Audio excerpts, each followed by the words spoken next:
Good evening and welcome to Scotland at 7. My name is Ruth Watson. Our guest this evening is Professor John Robertson, the man behind Talking Up Scotland and a retired professor of media and an educationalist. Good evening, John. Thanks for joining us. Good evening. So I'll go through the Ukraine update and the news headlines before coming back for a chat with John to hear what he thinks about the news and views happening around the world. The Ukraine update, day 588. Dozens of Ukrainian drones attacked 3 Russian regions overnight, according to the Russian Ministry of Defense, which claimed to have shot down 31 unmanned aircrafts. However, there are reports that a drone struck a Russian air defense system in the Belgorod Oblast. Rishi Sunak has urged Western allies to continue supporting and arming Ukraine so it can finish the job against Russia. His comments came as US aid to Ukraine remains uncertain after the ousting of Kevin McCarthy as House Speaker. Yesterday, Admiral Rob Bauer, NATO's most senior military official, warned that Western military powers are running out of ammunition to give Ukraine. The bottom of the barrel is now visible, Bauer said. Ukraine's Navy spokesperson, Dmitry Pletenchuk, said that 12 more vessels were ready to enter a Black Sea shipping corridor on their way towards Ukrainian ports, and that 10 other vessels were ready to depart from the country's ports. A Russian court has today sentenced the former state journalist Marina Ovsyannikova to 8.5 years in jail in absentia. Ms. Ovsyannikova burst into a news broadcast with a placard that read, "Stop the war" and "They're lying to you." She then fled Russia with her daughter for an unspecified European country a year ago after escaping from house arrest, according to her lawyer, who said she had no case to answer. Ukrainian police recorded 15 Russian war crimes in relation to strikes on several locations in Kherson Oblast. One strike in a residential quarter of Antonivka killed a 54-year-old man and injured 7 other local residents, aged 27 to 77. Russian forces then shelled Antonivka again in the evening, wounding a 61-year-old man. Ukraine increased its road shipments of agricultural goods in September, according to Spike Brokers, a commercial agent broker on the grain and oil market of Ukraine. In September, 514,000 metric tons of agricultural goods were exported by lorries, while in August, 506,000 tons were exported. The increase is still lower than the previous, which saw 639,000 tons in September 2022. Russia's TASS state news agency has reports that a fire broke out in the Krasnoyarsk aluminium smelter earlier today. It is not known what caused the fire. I'll just go a quick run through of the headlines before coming back to John. Rishi Sunak's speech at the Conservative conference was given this afternoon, in which he said he was cancelling phase 2 of HS2 to Manchester. The final day of campaigning at Rutherglen and Hamilton West by-election is taking place today. Scottish Parliament votes to call on the UK government to reverse the 2-child benefit cap. UK long-term borrowing cost is at a 25-year high. 3 children are among 21 people confirmed dead in the Venice coach crash. Scottish Fish Farm Production Survey 2022 has been published today. The Baby Loss Memorial Book is now open.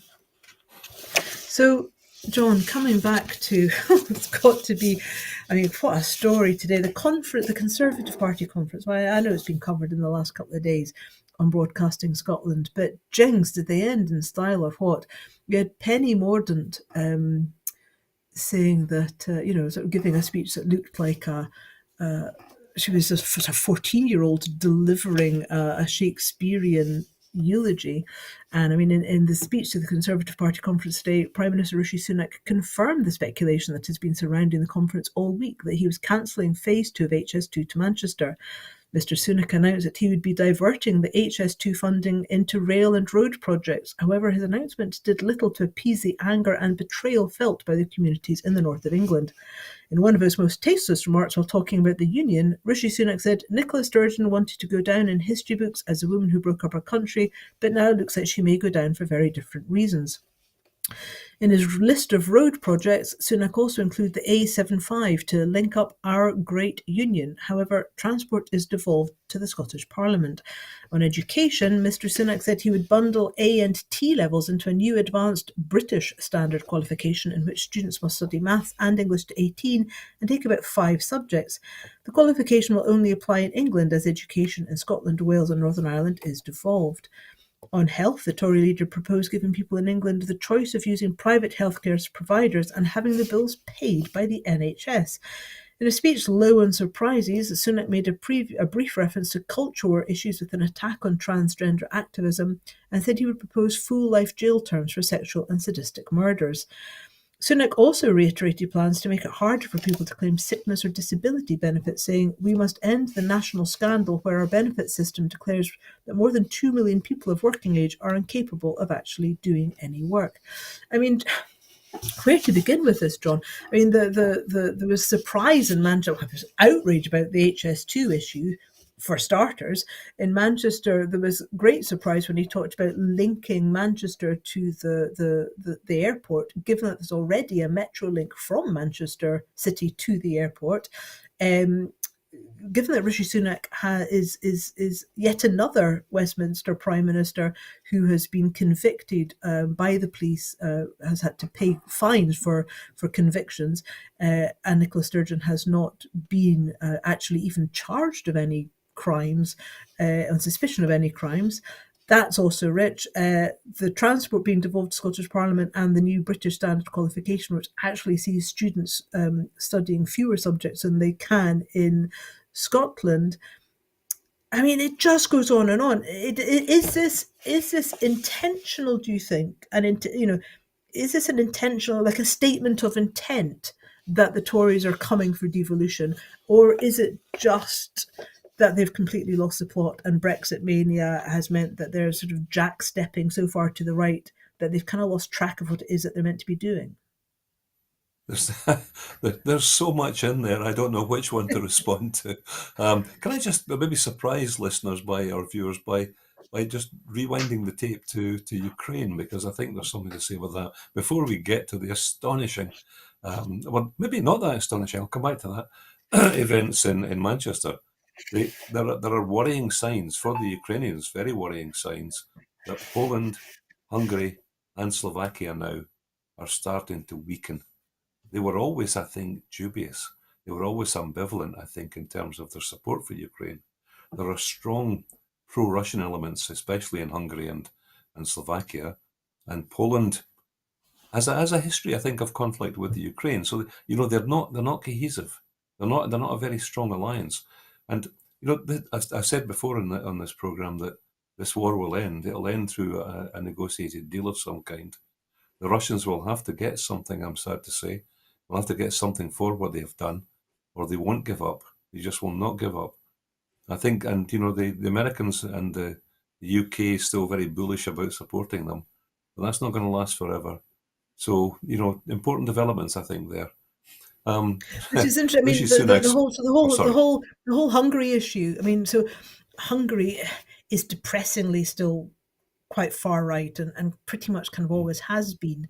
Um, yeah, Poland does surprise me. I mean, I know that they have got a very right of centre government, but Poland has been concerned about Russian saber rattling really since about 2008 and 8. I mean, the amount of times that they've had to move their tanks to their border, and Yeah, even earlier, even a couple of months ago, I can't remember the name of the general, but were Russian commentators in one of their sort of chat shows talking about finishing the job of reintroducing the sort of the mother Russia. I mean that's Putin often talks about that as well. That sort of going back to Catherine the Great. So Poland is very much in the sights. I mean, it is.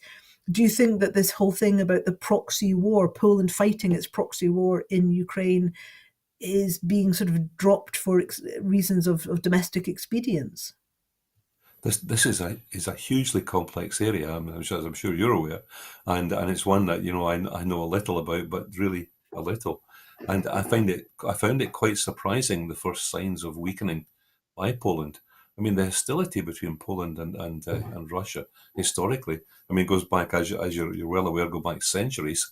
It's a a really very strong historical hostility between the two. So I was quite surprised at the kind of falling out between the Ukrainians and the. But there's a history, of course, between Ukraine and Poland in terms of, their history of one dominating the other. So it seems to me quite unpredictable, and that's partly because I think we don't know enough. None of us know enough about the insides of what's happening within these countries that we thought were a cohesive bloc against Russia are clearly not so cohesive as we thought, and that will matter, I think, in the next few years. But do you think that it might be perhaps that Poland is trying to get something more out of NATO, or that there's actually there's other brinksmanship going on that Yeah, doesn't really doesn't mean that they're not going to support Ukraine, but it means that they want something more just to kind of strengthen yeah, their hand. Perhaps they're looking for example, more Americans or more NATO troops being based in Poland, or there may be a pro quid pro that we're not aware of. yeah. Well, exactly what you've just said exactly is what I'm saying. I suppose is that there's so much we don't know. I mean, you've touched on something there that may well be true. That it's a cynical ploy by the Poles to get something out of this, rather than any particularly strong hostility towards the Ukrainian venture. But I don't know. I don't know. I mean, I think it's an area where, had I the time, I think there'll be so much reading I could do of the local media would be fascinating. But I don't have the time to do that. But I think we can be sure that it will end. I mean, wars do come to an end. I know there was 100 years war back in the late Middle Ages, but there hasn't been a war of that length, I don't think, for some time.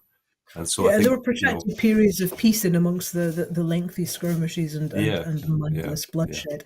But I mean, getting back to sort of the domestic issue, James O'Brien today said that he was no longer going to stop people who called into his program referring to the Westminster government as fascist. And it you can understand that. I mean, I have been talking for a long time, for about a year or so at least now, about us feeling as though we're in the foothills of fascism, and I've said that warily. But now it seems so extreme to me.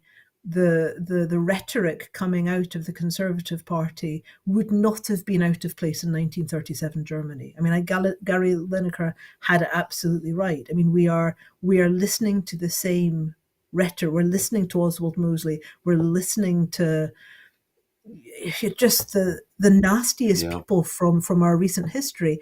How unpicking some of what happened and the open lies. I mean, the sort of the epoch where politicians had a sense of honor and a sense of shame seems long gone. I mean, how outright lies, vilifying and condemning a number of minorities and the most vulnerable of people, to pursue people who are on disability benefits, which is a tiny, tiny minority of people, and actually often have been forced into disability because the system has failed them in so many levels, and yet oblivious to the billions and billions that go unattacked, unpursued by HMRC, when it's Rishi Sunak and his cronies' deep pockets, or people of their ilk. I'm not saying that Rishi Sunak doesn't pay his taxes, yeah. obviously, but it's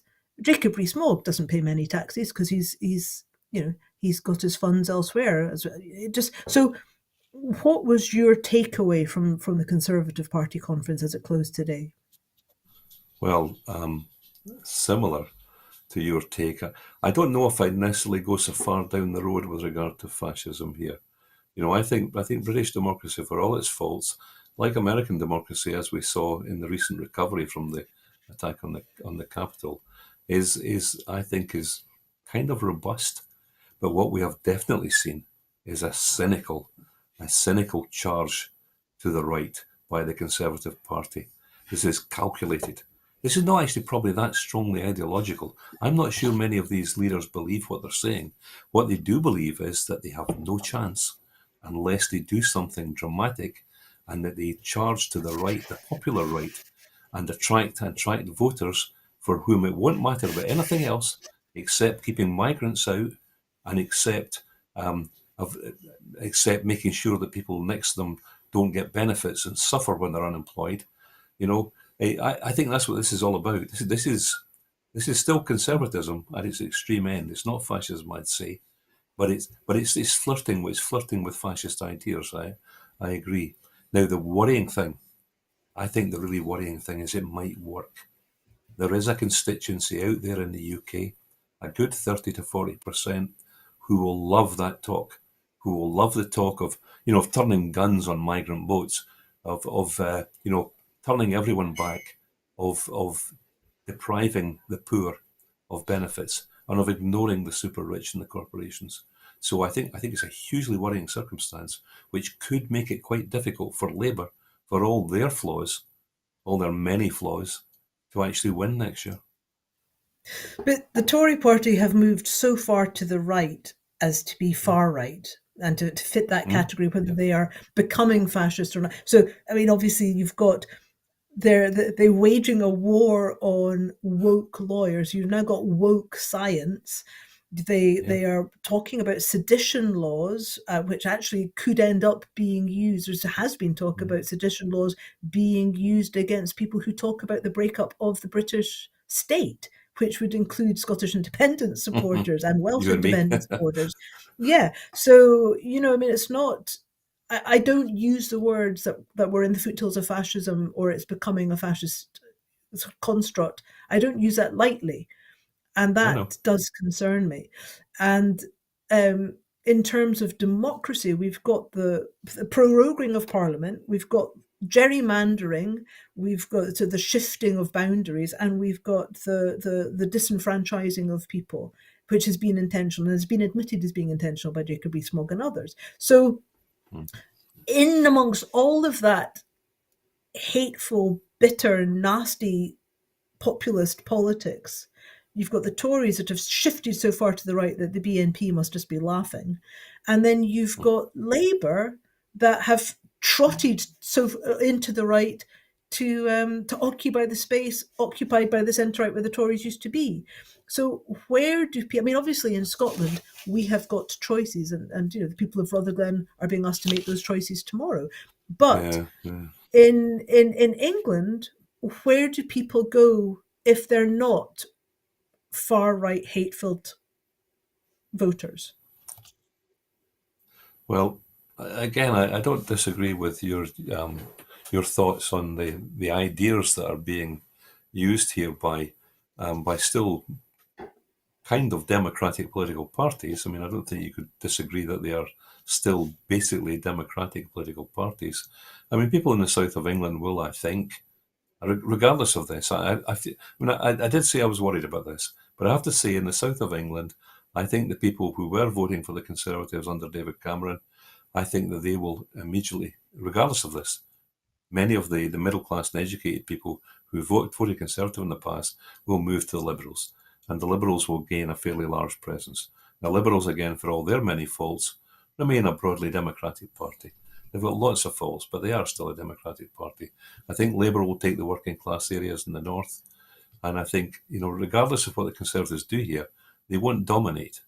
They will pollute. They will pollute and soil our democracy, but I don't think they'll take it. One of the things I thought was interesting watching the the news coverage of the Conservative Party conference was that many journalists seem to have found their spine again. And you actually saw Conservative Party people who've been sort of put up for interview being challenged in really robust ways that I haven't seen, which we used to take as normal, but I haven't seen for quite some time. I mean, just openly calling them out for the lies and for the pretty ghastly rhetoric. Do you think that this might is this going to be a fleeting do you think this will be fleeting, or do you think that perhaps the journalistic worm has turned, and for some they've kind of realized that there's a monster they've created and enabled, and perhaps the time has come? You're maybe asking the wrong person here about Oh no, I whether or asked you not intentionally. whether journalists have developed a spine. And no, I understand. I mean, I understand if I were a journalist, I'd have to survive. I might have a mortgage and I might have a family to feed and so on. I don't condemn them utterly here, but they are prostitutes. They are prostitutes. Now, one or two token kind of principled journalists are allowed in every newspaper, and you still see some people of great quality like Cadwallader and Monbiot able to write in the mainstream media, but they are tokens. The majority will write on behalf of the corporations that they serve, and also they are. I think I think they're prepared to have when the Conservative Party moves to the right, there is a significant body in the media that will attack them because the dominant element in the media is middle class, fairly kind of democratic, but also entitled people who feel they still deserve something better in life than the less educated than they are. They were very happy with Tony Blair, and I think they'll do fine with Starmer. I mean, he will win. He might have to do some kind of deal with the Lib Dems. He will win, and I think we won't go screaming off the right hand side of the board or whatever. I think the brakes will be hammered on, and we'll end up with a deeply unsatisfactory, but not fascist state. Well, until they get the next time in 5 years when Starmer drops the baby. So, Scottish Parliament votes to call on the UK government to reverse the two-child cap. Scottish Parliament has voted for a motion which calls on the UK government to scrap the punitive two-child limit, which limits the amount of universal credit and child tax credit a family can receive and undermines action to reduce child poverty in Scotland. The motion was backed by the Labour Party, although Labour MSPs refused to say that an incoming Labour government would scrap the two-child cap and rate pause immediately, instead saying that a Labour government would instigate a review on universal credit. Both Labour and Conservative MSPs called on the Scottish Government to do more to mitigate the effects of UK Government's social security policies on child poverty. An estimated two-thirds of children in poverty live in working households. 10% of all employees in Scotland are stuck in low pay, and that's 72%, and 72% of that group are women. The SNP has called for employment law to be devolved. However, Sir Keir Starmer has ruled this out.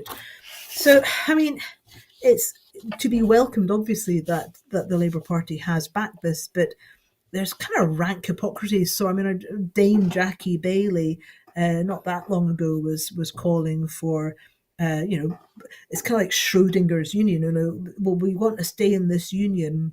The Labour Party wants Scotland to stay as part of the UK. But even under a Labour government, which has said that they probably won't scrap the two-child cap, she says that the Scottish government should use Scottish funds to mitigate that Westminster policy. And yesterday, I can't remember which Tory government minister it was at the Tory conference, was saying that we needed, on the back of anti-migration rhetoric, we're saying that people should have more babies because we need more people to look after the old people. So, where in the midst of a cost of living crisis, uncertain and low-paid work, are families supposed to have the confidence that they can afford to have more than two children? And do you think that that today's vote speaks of perhaps a greater determination to try and tackle the blight of child poverty in Scotland? Well, I think two things here. I mean, I think the two-child cap issue. I mean, I haven't seen the vote. If Labour in Scotland voted with the government on this, with the Scottish government on this, given what they know about Keir Starmer's views with regard to the two-child cap, then it must be causing them cognitive dissonance at a level that might lead to mental health breakdown. I would have thought. I mean, if they're at all human, but then again, a lot of politicians are not that human, so maybe that won't matter too much. The other thing is the child payment. The recent, just the last day or so, Joseph Rowntree Foundation Scotland branch very critical of the Scottish Government and what it's done with regard to child poverty, but then admitted several paragraphs down that they didn't know what because they were using data that is at least a year old. They didn't know what effect the child payment was having. The child payment, as you know, has been widely praised as I think a watershed moment in social security, and may have quite dramatic effects. But as you know, my main interest is in monitoring the media, and the media coverage of the hypocrisy of Scottish Labour is not being presented. Obviously, with this by-election coming up, in which they're they're hoping so strongly that Labour will take this SNP constituency. I've wandered a bit there, So, so I I lost mean, track of my point. no, no, no. Well, it moves us on nicely. I mean, the final day of campaigning in the Rutherglen and Hamilton West by-election is today. The SNP's deputy leader, Keith Brown, has said an SNP by-election win will make Westminster take notice and ensure Scotland's voice is heard. Speaking ahead of polling day, Mr Brown used the example of a significant Labour U-turn on council closures in the face of strong SNP opposition as a type of victory candidate Kate Loudon can secure against the Tories and Labour if elected to Westminster. Commenting, Keith Brown MSP said, "When the SNP wins, Westminster takes notice, and voters can make sure they do that again by electing Katie Loudon on Thursday. Unlike the Tories and Labour, who are practically joined at the hip on key policies, the SNP will always fight for cost of living support, for our NHS, and for Scotland's voice to be heard. People in Scotland are being made to pay a heavy price for Westminster rule, with neither Labour nor the Tories offering anything to support the households struggling the most. It's important people in Rutherglen and Hamilton West elect someone who is. We've already seen what strong SNP opposition can win with a stunning Labour U-turn on needless sports facility closures just yesterday. Imagine what more we can win with a resounding victory in this by-election."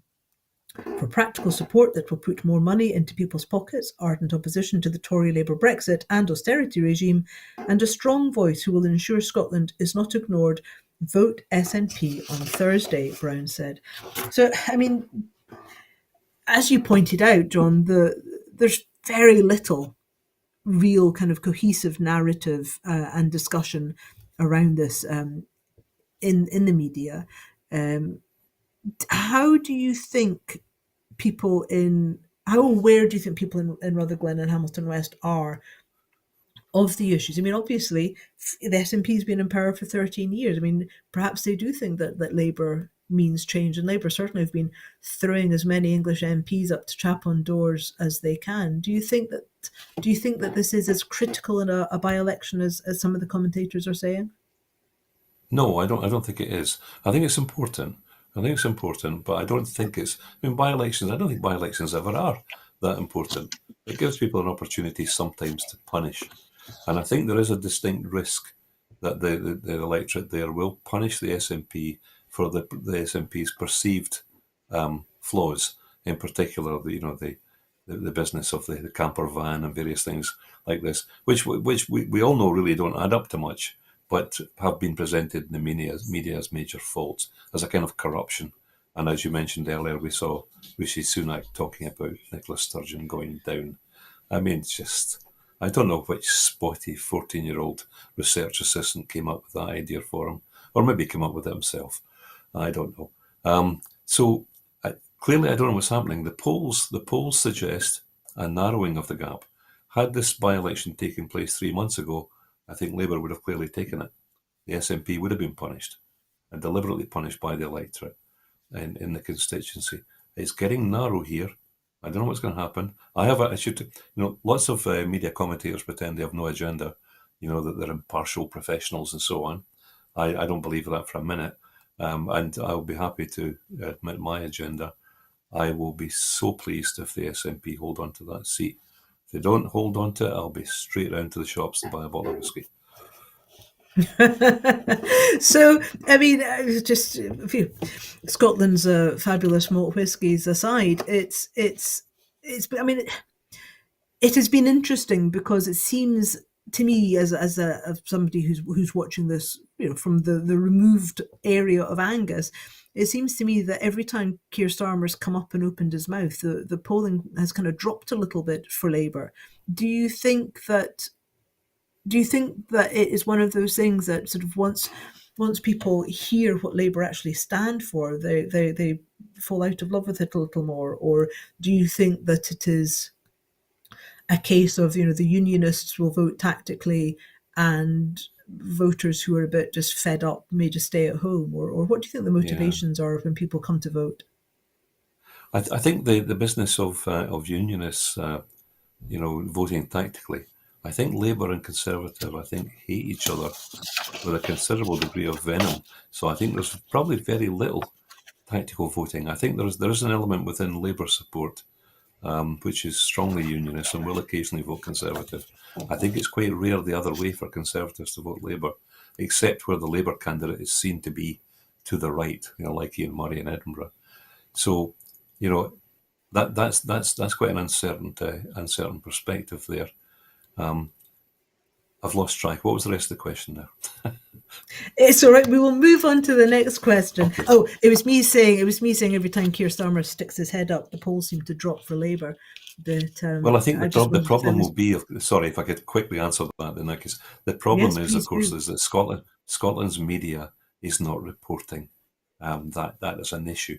It's not something they're concerned about for the obvious reason they're protecting the Labour Party in this constituency by making sure that the massive hypocrisy and the unattractiveness of Keir Starmer's views are not being presented. So I worry that the people of Rutherglen and Hamilton West don't know, and they're taken in by this notion that it's an idea just now.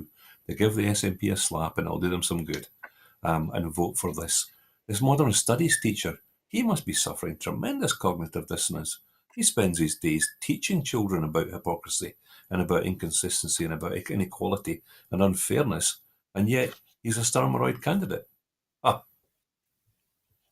But I mean, we have to move on to the next yeah, sure. story. But it was interesting because the Daily Record does seem to have been taking occasional pot shots at Ah, Labour. ah, I mean, the whole, we'll be telling it was when Starmer said that he'd tell Anna Sarwar what to do, and I mean, every yeah, now and yeah. then the Daily Record Mm, just kind of sure. goes, "Hang on a second, this is just a wee bit not okay." Yeah. Hmm. That's fair. I mean, Anyway, and I don't cover, I don't look at all the media. I haven't got the time to look at them all, so I agree. But that's one of the things that Noam Chomsky pointed to in the media in Western liberal democracies is that they're not monolithic in the way that, say, Nazi Germany or in Russia the media would be. There is this pretense that you're getting a little diversity of opinion, but it tends to be quite a small minority. yeah, and the pot is shrinking. I mean, in the days where there were 80 different titles owned by 80 different peoples in Scotland, Yeah. those days are long gone. I mean, we're sort of down to, is it like 7 or 8 different owners? Anyway, so Fine. that conversation for another day. The UK's long-term cost of borrowing has hit its highest level since 1998 as political instability and fears of sustained high levels of inflation triggered a sell-off in global bond markets. The yield or interest rate on 30-year UK government bonds hit 5.115% in morning trading, according to the financial data provider Refinitiv. The rise, which takes UK's borrowing costs above the level seen a year ago in the crisis after Liz Truss's mini budget, follows growing concerns that central banks will keep interest rates at the high levels through 2024 and possibly into 2025. With most governments borrowing huge sums throughout the coronavirus pandemic and to cushion the blow over the last year from high energy prices, traders expect countries with high levels of debt to struggle financially. An increase in US government borrowing and political instability after the removal of US House Speaker Kevin McCarthy on Tuesday pushed Treasury yields there to a 16-year high. European stocks, which have tracked downwards over the last 2 months, remained calm despite the rout in bond markets. But analysts warned that equity valuations and souring appetites for risky assets meant further falls were likely over the coming weeks. Susanna Streeter, the head of money and markets at the investment platform Hargreaves Lansdown, said, "Chill winds of worry are swirling about high interest rates settling in, and there seems to be little respite from the sell off." Figures released today confirmed the UK services sector had its weakest performance last month since the start of the year. The Purchasing Managers Index, PMI, reported a reading for the industry of 49.3, where a figure below 50 indicates contraction. This was above an earlier initial estimate of 47.2, but was still the lowest balance since January. Brent crude oil futures were down 51 cents or 0.6% to $90.40 a barrel in early morning trading. Well, if you haven't gone word blind with all those figures and numbers being thrown at you in quick succession, I mean, how much of this is Liz Truss? How much of this is the fact that every time we get a Tory government, borrowing seems to start skyrocketing? And I was listening to Money Matters on Radio 4, and I think that the debt that the UK government has now managed to get us all into is, I think, $1 trillion. Liz Truss and her connections with Chris Benodi and asset management and disaster capitalism, well, that's pretty well recorded. And of course, there's Brexit in the middle of all that. So, what's your take on the financial situation today? Well, thank God I'm not an economist. It's a sad discipline to be involved in. I mean, economists know a lot looking backwards and tend to get everything wrong looking forwards. So I wouldn't get into any kind of guessing there. But as I understand it, the British national debt is actually 2.5 trillion. And I'm going to steer this, if you don't mind, steer this towards the Scottish context a bit more. Today or yesterday, I'm not sure, the Treasury published the export figures. Now, Scotland's exports went up by about 12% in 1 year. And that means that when you compare it with the imports, Scotland has a surplus of about 1.5 billion. England has a deficit of more than 200 million.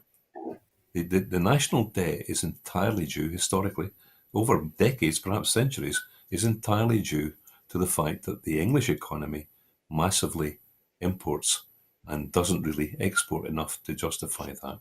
That's why there's a huge debt. And as you know, every year the GERS figures allocate Scotland a share of that debt. And then unionist commentators tell Scotland it couldn't survive because of this massive debt it carries, entirely because of England's failure to have a trade balance. It's one of the major kind of flaws in the unionist argument, which gets very little attention. So if you don't mind, I've steered that towards that. I know nothing much about what Liz Truss did. I'm just switched off completely. Well, I mean, a couple of days ago, the Scottish Development International put out a tweet, which I've just been scrolling through quickly to find. Scotland tops UK manufacturing productivity. Research by @PwC on the site formerly known as Twitter shows Scotland's output per hour was 19% higher than the UK average, the success of which is attributed to food and drink, pharmaceuticals, and the chemical sector. So, I mean, that in itself just shows you right there that what the potential is. And I mean, regarding the GERS figures, it's one of the great frustrations that the Scottish government does not produce its own GERS. But I was speaking to somebody at the food and drink unit in the Scottish government who was telling me that they couldn't actually give an accurate figure for Scotland's food and drink sector, Scotland's food, the GDP that sort of comes from the section of GDP that comes from food and drink, because HMRC, although it would be perfectly easy for them as a tick box exercise to produce the data, HMRC does not give the Scottish government the exact and precise figures.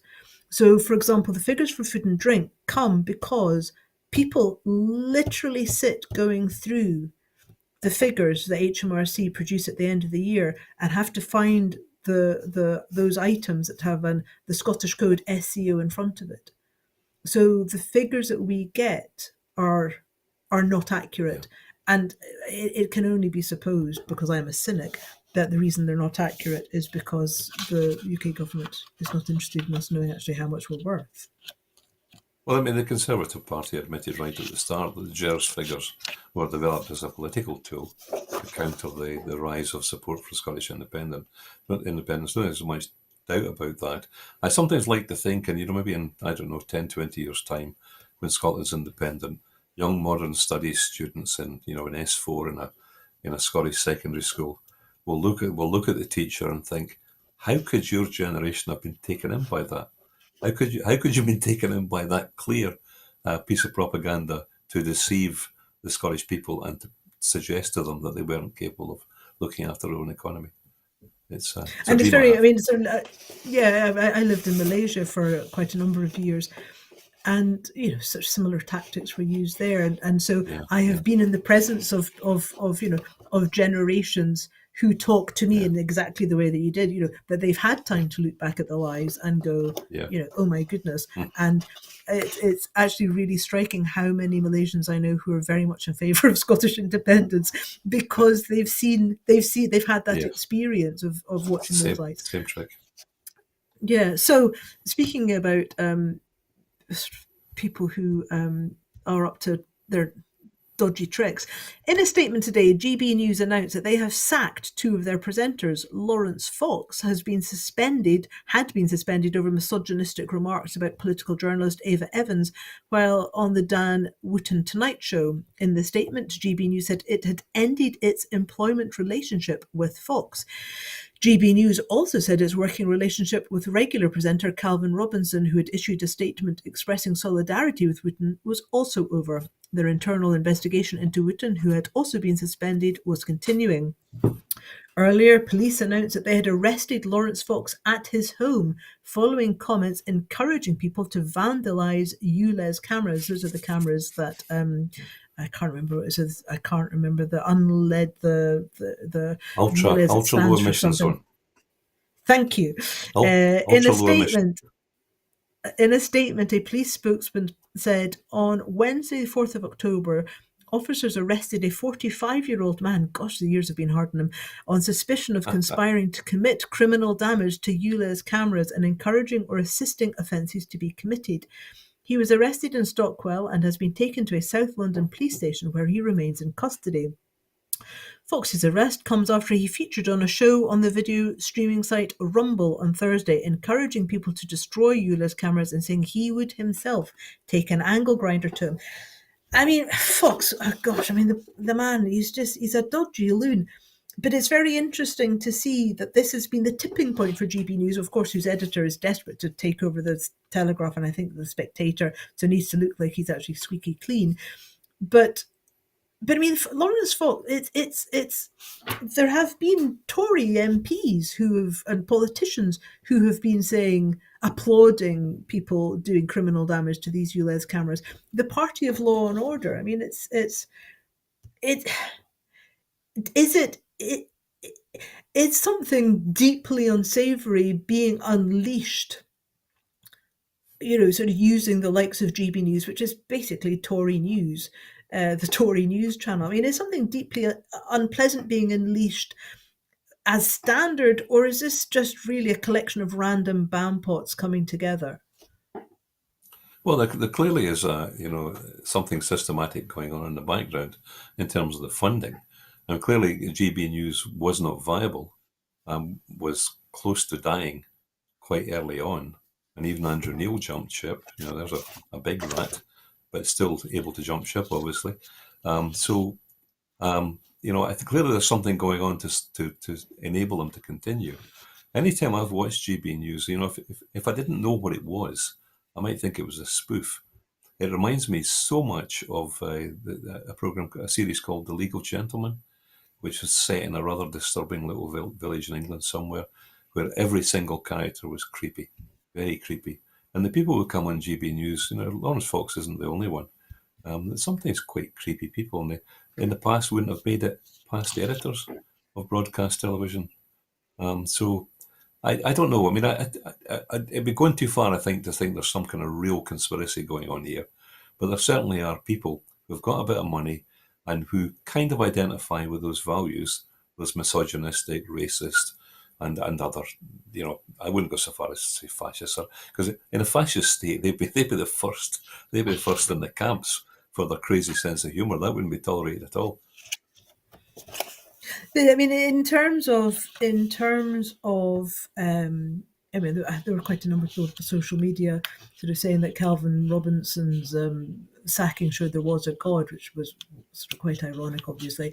But I mean, in terms of the an avenue where a vehicle where sort of Neil Oliver is I mean, the sort of the spreading of fake news. I mean, the whole principle that a news channel, or the GP News says it's not a news channel, it doesn't do news programs, which is sort of a kind of Schrodinger's news channel.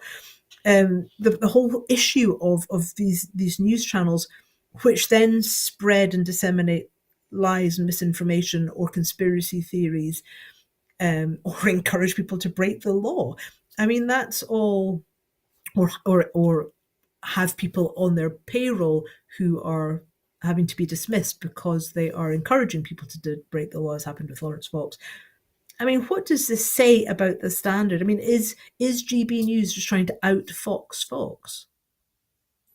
Well, they clearly model themselves on Fox, though they've gone. In some ways, I think they've gone further than Fox. I don't know. Again, some people take a more negative view of this than I do, and maybe it's an age thing. I feel we've seen much of this in the past. We've seen horribly corrupt politicians in the past. We've seen, quite worrying sort of shifts politically at times, where it's looked as if there's a drift towards fascist ideas in Britain historically, and we've kind of come out of them. And I think there's a robustness here. I think, Fox's influence is probably far less than we might worry it could be. I don't think really that many people were likely to go out and damage some cameras. And bear in mind, we're only talking about damaging some cameras here. It's not the most worrying threat to peace of mind in Western civilization. So, the But people the who want to difference damage being, these but the cameras will different, but do the it difference, regardless. but the difference being that this is that. I mean, for example, there have been Tory politicians encouraging people to damage cameras, and you are getting airtime and validation given to people who are talking about one kind of criminal damage, where on the other side, peaceful campaigners are having their buses stopped by police on the way to Yeah, campaign yeah, of petition. course, So absolutely. and obviously the Fox News, it could be argued that their participation helped be the conduit that led to January the 6th. So in America and the invasion of Capitol Hill. So um, Yeah. anyway, we move on. We move on to Scottish fish farm production and the survey 2022. The Scottish Government today published the Scottish Fish Farm Production Survey 2022. The publication details statistics on the employment and production from Scottish fish farms. It is structured to follow industry trends with the farmed Atlantic salmon, rainbow trout, and other species sector. Some statistics are given for the 21-year period 2002 to 2022. Key figures from the survey are: in 2022, production of Atlantic salmon decreased by 36,199 tonnes, 18%, to 169,194 tonnes. The total number of smolts, that's baby salmon, produced in 2022 increased by 3.9 million, 8%, to 55.1 million. Production tonnage of rainbow trout increased by 7% in 2022 to 8,757 tonnes.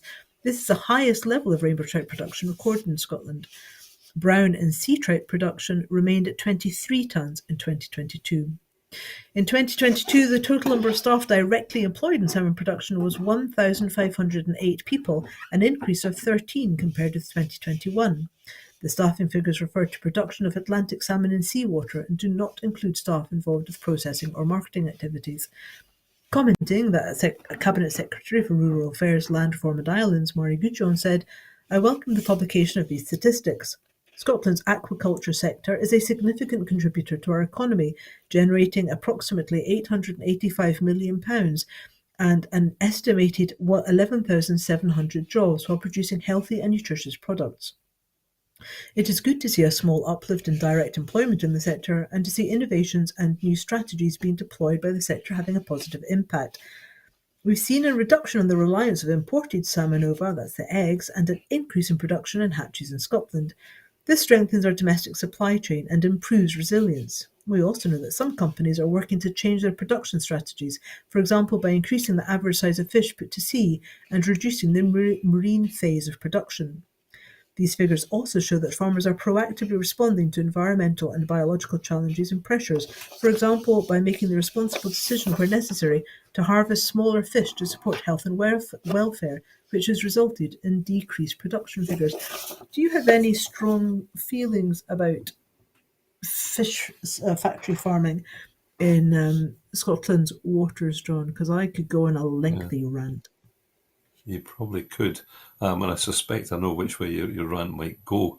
And I think I'm broadly sympathetic to the kind of the negative the concerns people have about farming of Atlantic salmon. I mean, I think there are. It's not an area I'm really into. There's so many areas that I don't know much about, and this is one I don't know a great deal about. I'm aware of serious health concerns, about serious concerns about damage to the environment by overdoing this particular form of technology. So, I think my first reaction was not to be too anxious about a reduction in production. That maybe the industry needs to be made a bit more sustainable and have its fins trimmed in some way. But again, it's something I don't know a great deal about. So I had a quick look at the report, mind you. I had a quick look at the report, and that didn't help me at all. I've read a lot of structured reports. You know, these reports where you have multiple chapters, and within each chapter you've got multiple sections and subheadings, and so on. So you find you're reading a statement that's labelled 1.117 or something, and it reminded me of B. something that It's Winston, yeah, B. It reminded me of something that Winston Churchill used to say about that kind of document, and he said it was like a trip to Woolworths, everything in its place, and nothing above sixpence. And so I didn't learn anything from it. And in particular, I had a look at the executive summary, as you would if you're going to cheat. I haven't got time to read the whole thing. Where's the executive summary? There's a 2-page, maybe 3-page executive summary, and it's not. It's actually it's a list of tables and graphs. There is no executive summary I can see in the document. I've not seen anything like it before. So to return to the point you're making at the beginning, on the basis of my quite limited knowledge here, I think it does sound like it's an industry that needs to be controlled a bit more. I mean, certainly, I lived in Shetland, the Northern Isles, for a number of years, and obviously, the sector is hugely important in coastal and rural and island communities. It's massively important. Um, but I was speaking to one friend who is a scallop fisherman, and he goes diving down to sort of try and be a more ethical scallop fisherman. He goes diving down, picks the scallops by hand, um, and he said you can see the way the tide is coming from the fish farms because you get a dead zone. He's in Orkney. He's talking about the Hebrides, the fish farms off the Hebrides. You can see the way that the tide is going because the amount of pesticides that they have to use to control the sea Mm-hmm. lice that eat these creatures alive um, washes up and sort of creates a dead zone around, depending on the way that it goes. So I mean, it is obviously it is better for the to have less intensity, and perhaps for there to be. I know that there's quite a lot of talk about having sort of the sort of stages kind of on land where the creatures are started off, and so there's less of a sea phase. But yeah, I mean, I think the thing is that where you have, I mean, for many years it was said, I don't know the exact figures given the price of oil at the moment, I don't know what the exact figures are, but it was always said that one Scottish salmon was worth the equivalent of a barrel of oil. And that in itself raises so many issues. Just really, when you start looking at it like that, you go, a Yeah. barrel of oil and a salmon. So on the one hand, you suspect that the barrel of oil is being sold too cheap, and on the other, Mm. you've got a fish that has had quite a life. Anyway, so we shall move on to the Baby Loss Memorial Book. A memorial book is now open for anyone who has experienced pregnancy or baby loss prior to 24 weeks. The book, produced jointly by the Scottish Government and National Records of Scotland, will give parents an opportunity, if they wish, to commemorate their loss with a physical record. It was developed after listening to people who experienced a pregnancy or baby loss prior to 24 weeks of pregnancy, and is a free and entirely optional service. Launching the book during a visit to the Baby Loss charity held in our hearts, First Minister Humza Yousaf said, "The loss of a baby at any stage of pregnancy has a profound impact on everyone affected, and the Scottish Government has listened to parents who told us how difficult it was that they often felt that their loss was not recognised. We have worked with health professionals, Royal Colleges, baby loss charities, and National Records of Scotland to develop a memorial book of pregnancy and baby loss, which provides a record of the loss and a commemorative certificate. I am pleased that this is now open for applications from anyone who has experienced pregnancy or baby loss prior to 24 weeks. I am very grateful to everyone involved in making this a reality. I hope this will provide acknowledgement and a measure of comfort to those who have experienced the terrible sadness of a pre-24-week pregnancy or baby loss. I saw the First Minister, the former First Minister Nicola Sturgeon, tweeting about this or zeeting about this the other day, yesterday, talking about it. And obviously, she had an early miscarriage when she was in her late 30s, and Hamza Yusuf, the current First Minister, he was gave quite a moving interview today, and was talking about it. He and his wife lost 4 pregnancies before having their child. And he was saying that he sort of actually might think at some point he might avail himself of the counselling services because he hadn't realised how much he hadn't grieved because he was trying to support his wife. Do you think that this memorial will provide comfort and recognition for people who have lost pregnancies and lost babies early on? I can't imagine. I can't imagine how awful that experience might be, and partly because I've not had any personal experience. I have four children, all healthy today. So that must be an incredibly traumatic experience. So it's in a sense I don't really know, but if that's what people are saying, and I didn't know about Hamza Yusuf's own experience with regard to that. If people are telling the Scottish Government that's what they want and they feel it helps in some way, then that can only be commended that we've done that. And doesn't it contrast with the kind of personality our First Minister is revealing here, and the Prime Minister of the UK and his gang? I think, it is one of those things that, when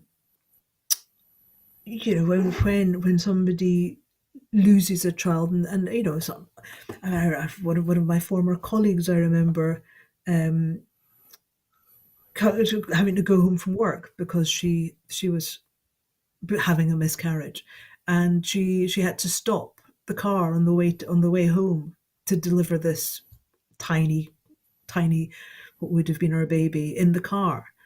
And she came back to work because you don't get time off because you've had a miscarriage. She was No. fine to work. And and so many of the women there, so many of us, I've lost pregnancies. It's one of those things that you just kind of put up with it because nobody talked about it. So I guess for there to be a sort of a certificate of acknowledgement, or perhaps this is a good step to making the issue of miscarriage seen, and it's something perhaps that will bring it out more into talking. And also the Yeah. whole issue about sort of what do you do? What do you do when you lose a baby like that? Where do you put it? What happens? It's I think that again is a trauma for a lot of women. Is what are you supposed to Yeah. do with this tiny thing? Yeah. The basic psychology of acknowledgement suggests that would be a good thing as opposed to bottling up and ignoring and then trying to forget. Yeah. So here's to a positive end, a poignant but positive end, with a bit more humanity in our country tonight. Well, that's it for this evening. Before I go, I just want to remind you that at Broadcasting Scotland, we depend on the generosity of our supporters. And so, to everyone who has donated and to everyone who has signed up to make regular monthly payment, thank you very much. Our programmes will always be free to view. However, if you can afford £5 a month, please consider becoming a Broadcasting Scotland supporter. Our need to reach our £30,000 target to pay our bills is still pressing. However, the generosity of our supporters has given us a little more time. We now have raised over £18,300, and we are able to continue making programmes for the next few weeks. But our need to raise the remaining £11,700 is still really urgent. So if you have a wee dig down the back of your couch and see if you can geese a bung of a quid, that'd be brilliant. My name's Ruth Watson. My guest this evening has been John Robertson. Good night, and thank you for watching. Good night.